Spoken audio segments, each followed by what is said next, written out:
حضرت حسن بصری رحمت اللہ علیہ جو اللہ کے ایک نیک بندے تھے، لیکن شروع میں موتیوں اور جواہرات کے سوداگر تھے۔ قسم قسم کے موتی اور جواہرات کی آپ تجارت کرتے تھے اور بڑے بڑے بادشاہوں کے پاس جواہرات تحفے میں لے جا کر پیش بھی کرتے تھے۔ ایک مرتبہ کچھ جواہرات لے کر روم کے بادشاہ ہرکل کے پاس گئے، لیکن وزیر نے کہا کہ بادشاہ ابھی کسی اور چیز میں مصروف ہیں، ابھی وہ مل نہیں سکتے، اگر تم چاہو تو میں وہاں تمہیں لے جا سکتا ہوں۔ حضرت حسن بصری نے کہا کہ میں ضرور چلنا چاہوں گا۔ وزیر نے حضرت حسن کو لے کر ایک میدان میں گیا، وہاں پر ایک خیمہ تھا جس کے پاس کھڑا کر دیا، جو نہایت ہی قیمتی اور خوبصورت خیمہ تھا۔ حضرت حسن بصری خیمے کے پیچھے جا کر کھڑے ہو گئے، جہاں سے اندر کا منظر پورا دکھ رہا تھا۔ دراصل وہ خیمہ بادشاہ ہرکل کے عزیز بیٹے کے قبر پر بنا ہوا تھا اور آج اس کی سالانہ برسی کا دن تھا۔ بادشاہ کا یہ رسم تھا کہ ہر سال تعزیت کے لیے آیا کرتا تھا۔ حضرت حسن نے دیکھا کہ پہلے ایک جماعت مقدس عیسائی لوگوں کی خیمے کے اندر آئی اور قبر کے پاس کھڑے ہو کر کچھ پڑھنے لگے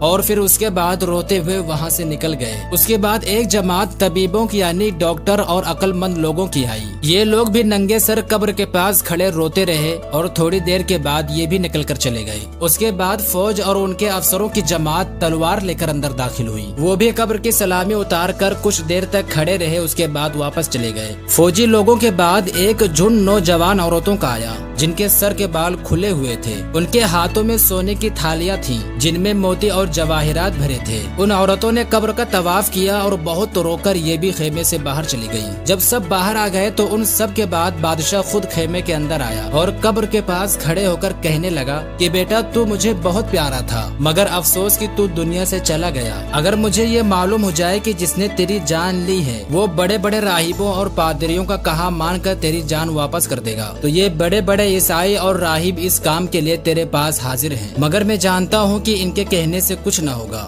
اگر مجھے یہ معلوم ہو جائے کہ عقل مندوں اور طبیبوں کی تدبیر کرنے سے خدا تیری جان بخش دے گا تو یہ بہت بڑی جماعت طبیبوں اور بڑے بڑے عقل مندوں کی تیرے قبر کے پاس کھڑی ہے اور تیری رہائی کی تدبیریں کرنے کو موجود ہیں، مگر میں جانتا ہوں کہ تجھے ایسے زبردست نے مارا ہے کہ اس کے سامنے کسی کی تدبیریں نہیں چلتی۔ اور پھر کہا کہ اگر مجھے معلوم ہو جائے کہ جس نے تیری جان نکالی ہے وہ کسی بڑی فوج سے ڈر کر تجھے چھوڑ دے گا تو یہ بڑی فوج اور فوج کے افسر تجھے قید سے چھڑانے کو تیری قبر کے پاس موجود ہے، لیکن مجھے پتا ہے کہ جس نے تجھے قید کیا ہے وہ ایسا زبردست خدا ہے کہ کوئی فوج اس کے سامنے کوئی ہستی نہیں رکھتی۔ اے بیٹا اگر مجھے معلوم ہو جائے کہ جس نے تجھے مارا ہے وہ حسین اور خوبصورت عورتوں کا طالب ہے، وہ حسین عورتوں کو لے کر تجھے چھوڑ دے گا تو تجھے چھڑانے کے لیے ایک خوبصورت عورتوں کی جماعت حاضر ہے، مگر میں جانتا ہوں کہ نہ ہی وہ حسین عورتوں کا طالب ہے اور نہ ہی اسے مال و جواہرات کی خواہش ہے، اور اب وہ تجھے کسی بھی طرح واپس نہیں کرے گا، اس لیے اب میں تجھ سے پھر 1 سال کے لیے رخصت ہوتا ہوں، 1 سال کے بعد پھر تیرے پاس آؤں گا۔ یہ کہہ کر بادشاہ خیمے سے باہر نکل آیا، جس کے بعد سب وہاں سے چلے گئے۔ حضرت حسن نے جب یہ واقعہ دیکھا تو دل پر ایسا اثر پڑا کہ دنیا کی محبت آپ کے دل سے بالکل ختم ہو گئی، اور اس دن سے آپ نے جواہرات کو بیچنا چھوڑ دیا اور بصرے میں آ کر آپ نے قسم کھائی کہ آج سے میں اس دنیا میں کبھی بھی نہیں ہنسوں گا، اور پھر اس کے بعد عبادت میں اس طرح مشغول ہو گئے کہ اس زمانے میں ان جیسا کوئی نہ تھا، اور جب تک زندہ تھے 70 برس تک آپ نے کبھی بھی بے وضو ہو کر نہیں سویا۔ دوستو اسی طرح ایک دن ہم سب کو دنیا سے جانا ہے، اور جس کے بعد دنیا کی کوئی بھی دولت ہمارے کام نہیں آنے والی۔